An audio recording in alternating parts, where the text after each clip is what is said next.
Bonjour à toutes et à tous, bienvenue. On est dans un lieu absolument magnifique et prestigieux, la chapelle de la Trinité, où vient d'avoir lieu un événement tout aussi prestigieux. Je me trouve avec son organisateur, Mathieu Ozanam. Bonjour. Bonjour. Vous êtes le rédacteur en chef de Ours. Absolument. Vous avez d'autres casquettes, notamment au niveau du Club de la Presse de Lyon. On en reparlera un peu sur l'état de la presse. L'idée un peu de cet entretien, c'est de parler de l'actu. Alors, vous venez de faire votre première manifestation, c'est ça, les premiers trophées de la communication. Ouais, pourquoi et qu'est-ce que c'était comme idée? On est très très fiers d'avoir organisé ces premiers trophées parce que je crois que c'est l'un des tout premiers événements professionnels organisés sur la métropole de Lyon. Puisqu'on est le 1er juin, et donc dès que c'était possible, on les a organisés. Alors on a reporté plusieurs fois, mais on avait cette fenêtre de tir qui était super favorable. Qu'on a tenue. Et on est content parce qu'on sait que le secteur de l'événementiel a été très très affecté, et donc on a déjà pu travailler avec des professionnels qui nous ont accompagnés pour la captation vidéo. Donc vraiment, c'était, on l'espère, le début d'une longue série de trophées et puis d'événements qui vont tous reprendre. À la fois en présentiel puisqu'il y avait du monde et puis en distanciel puisque ce sera diffusé. C'était quoi l'esprit de cette compétition? Parce que c'en est une de ce concours. Qu'est-ce que vous avez voulu faire derrière ces trophées de la communication en fait? En fait, Ours, c'est un média qui s'est lancé en février 2020. Donc 3 semaines avant tout ce qu'on sait. Voilà, le nez creux là. Le premier confinement. Donc on s'est lancé, puis une fois qu'on a sauté dans le grand bassin, on apprend à nager très très vite parce qu'il n'était pas question de remonter sur le bord. Donc en tout cas, comme beaucoup de médias, les abonnements numériques se sont beaucoup développés dans cette période. Donc au final, ça a permis de développer la notoriété déjà de Ours, le média, qui est un site internet, ourscom.fr, sur lequel, enfin on peut dire que c'est un quotidien numérique parce qu'on suit l'actualité en Auvergne-Rhône-Alpes, de la communication, du marketing et des médias. Voilà. En plus, il y a un trimestriel imprimé, papier, une revue. Et puis, dans notre projet, il y a toute la partie événementielle. Alors, pourquoi? Pour le plaisir de se voir, évidemment. Et parce que quand on est un média d'une communauté professionnelle, on veut créer du lien entre les personnes. Donc, on souhaite avoir des formats avec des experts qui viennent prendre la parole, donc avec du contenu éditorial important. Et puis, on souhaite avoir une partie, j'allais dire, un peu festive et conviviale. Ouais, c'est des trophées, effectivement. Donc forcément, la compétition, c'est la vie. On est tous en compétition à un moment donné. Mais j'allais dire, c'est dans un bon état d'esprit. C'est plus pour valoriser l'ensemble de la profession, en fait. Absolument, parce que nous, on a insisté, on a vraiment pensé l'événement avec une catégorie pour les moins de 26 ans, pour les indépendants. Donc on ne veut pas qu'il y ait simplement les très grosses entreprises avec beaucoup de moyens. On veut vraiment que tout le monde de toute la chaîne de la communication puisse s'exprimer. Alors ça a bien fonctionné, je crois que vous avez eu un certain nombre de dossiers, ce qui était bien pour une première année. Est-ce que vous pouvez nous donner juste peut-être le meilleur prix ou le grand prix, un ou deux prix un peu révélateur de ce jury? Alors j'ai en tête les 2 prix qui sont le prix de la meilleure directrice de la communication et le prix de la meilleure agence. Et la meilleure directrice de la communication, c'est Marion Cherolle-Lefebvre, qui est la directrice de communication des Hospices civils de Lyon. Donc le jury a souhaité distinguer cette professionnelle. On le sait, pendant l'épidémie, l'hôpital et tous les soignants ont été soumis à rude épreuve. Il y a plusieurs actes de communication qui ont été posés par les HCL. Une web-série en 10 épisodes qui retrace le premier confinement et comment la tension est montée. Et vraiment, ça se suit, je vous lis, comme une série de Netflix, quoi. Donc c'est des épisodes de 5 à 7 minutes, mais vous les enchaînez, vous ne pouvez pas décrocher. C'est vraiment addictif. En même temps un témoignage de tout ce qu'on a vécu. Là, on a multiplié les confinements, mais voilà, je vous invite à les regarder, on les trouve facilement sur la plateforme. D'accord. Et puis la meilleure agence, c'est l'agence Native Communication, une agence lyonnaise qui travaille pour les stylos pilotes, les pilotes qui sont des stylos de marque japonaise, mais installés dans la région, près d'Annecy. Et ils ont fait toute une saga, en fait, parce que ça se poursuit. Il y a sur la calligraphie, sur l'écriture, et c'est vraiment un très beau film, j'allais dire. C'est un film qui fait 1 minute et quelques, avec un slammer lyonnais, Enfin, vraiment, c'est des belles images. On ne cherche pas à vous vendre à tout prix. Ce n'est pas de la réclame, c'est bien de la communication. La qualité.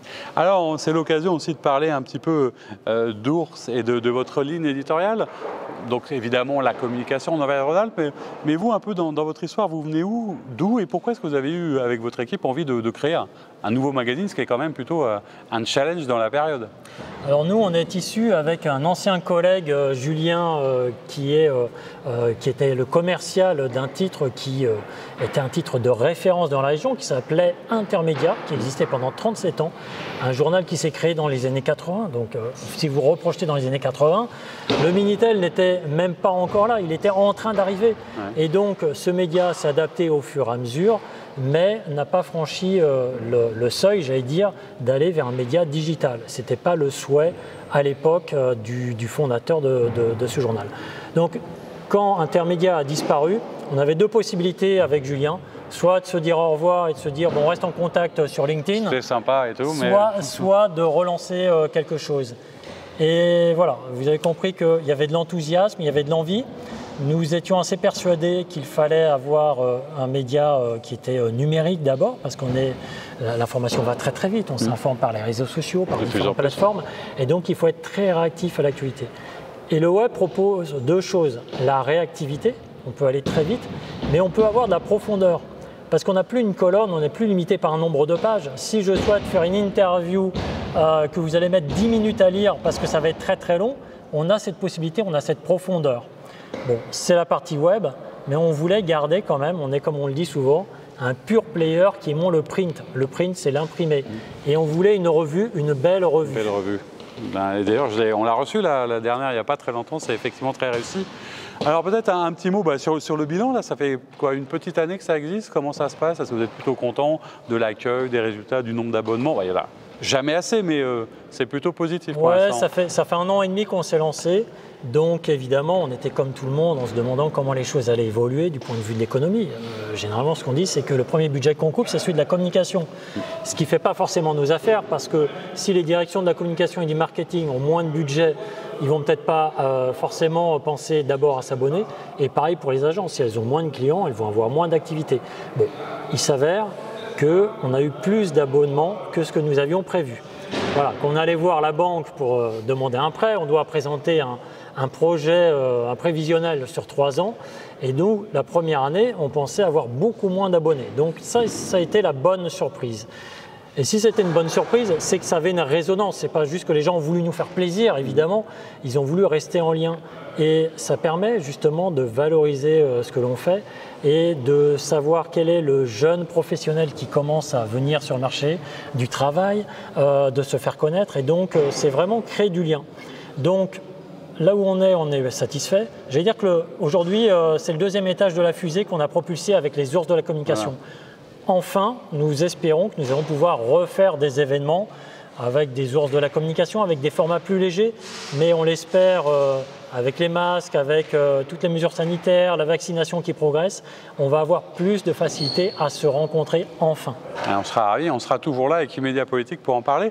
Un dernier mot peut-être, parce que je disais que vous aviez plusieurs casquettes et vous êtes notamment maintenant à la tête du club de la presse de Lyon, donc un fin observateur de ce qui se passe au niveau de la presse locale. Est-ce que vous pouvez nous en dire un petit mot? Là, vous avez croisé beaucoup de professionnels, beaucoup de confrères. Comment va la presse aujourd'hui? Qu'est-ce qu'on attend peut-être de la relance? Quels sont les espoirs que vous voyez? Vous savez ce qu'on dit avec le Covid, en fait, c'était un accélérateur, comme beaucoup de crises, c'est un accélérateur de tendances qui sont là. Les difficultés de la presse, elles existent depuis longtemps, parce qu'il y a des plateformes comme Google, comme Facebook qui proposent de l'information gratuite, donc pourquoi s'abonner? Et je pense que c'est vraiment l'un des enjeux des médias, de savoir comment convaincre les gens de s'abonner. Et on voit des journaux nationaux, citons par exemple l'Équipe, parlons du Parisien, qui choisissent de remettre des moyens sur le web. Pas pour détruire le papier, mais pour trouver le bon équilibre. Et donc effectivement, tout le monde s'est déplacé sur le web, de plus en plus les lecteurs. Maintenant, il va falloir que les médias réussissent à faire franchir un pas aux lecteurs pour qu'ils l'acceptent et qu'ils comprennent que l'information, elle a un coût, elle a de la valeur. Et qu'il fallait pouvoir s'abonner pour soutenir la croissance de ces médias. Moi, je suis plutôt de tendance optimiste. C'est-à-dire, vous avez dit, le club de la presse, j'en suis le président depuis 1 an. le Club de la Presse a des trophées de journalisme qui s'appellent les têtes chercheuses. Ça a lieu tous les 2 ans. C'est un prix qui est national. C'est un prix en entrepreneuriat de journalisme. Ça signifie quoi? Ça veut dire qu'il y a plein de projets de médias différents, que ce soit des revues imprimées, des podcasts, plein de sortes de médias différents, des web TV, absolument, toutes sortes de médias et qui viennent montrer, pitcher devant un jury de professionnels et qui viennent expliquer comment leur projet est intéressant par la ligne éditoriale et comment ils pensent pouvoir en vivre en fait. Il y a des modèles économiques très différents, mais c'est très intéressant. Moi, je vais citer un nom d'un média lyonnais, on est aujourd'hui à Lyon, qui s'appelle Flush. C'est pas un lauréat, Non. mais Flush, c'est une revue spécialisée sur les toilettes qui est en fait pris comme un fait de société parce que c'est le prétexte à parler des toilettes sèches, écologie par exemple, toilettes dans les prisons, donc on va parler d'un point de vue de société. Je vais parler d'un autre média qui n'est pas que lyonnais, que vous avez reçu, c'est Médiacité. Médiacité a été le premier lauréat du prix des têtes chercheuses du Club de la Presse.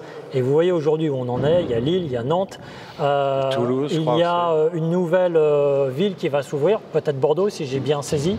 Mais voilà, donc c'est un média qui met du temps à avoir ce nombre d'abonnés, il pensait aller peut-être un peu plus vite, mais on voit que c'est un média qui est très intéressant et qui est en train de progresser. On a besoin d'avoir une information de qualité. Flush sur les toilettes, fait de société, média d'investigation, permettez-moi de citer Ours, média de la communication B2B.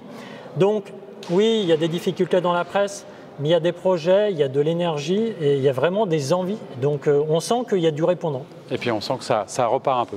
Voilà, c'est pour ça aussi qu'on avait envie et plaisir d'être avec vous aujourd'hui, à la fois pour célébrer ces premiers trophées, pour parler un peu de Ours, puisque c'est dans notre ligne éditoriale. Merci de votre accueil, merci pour ces mots. Et puis quant à moi, je vous dis à très bientôt pour un nouvel invité.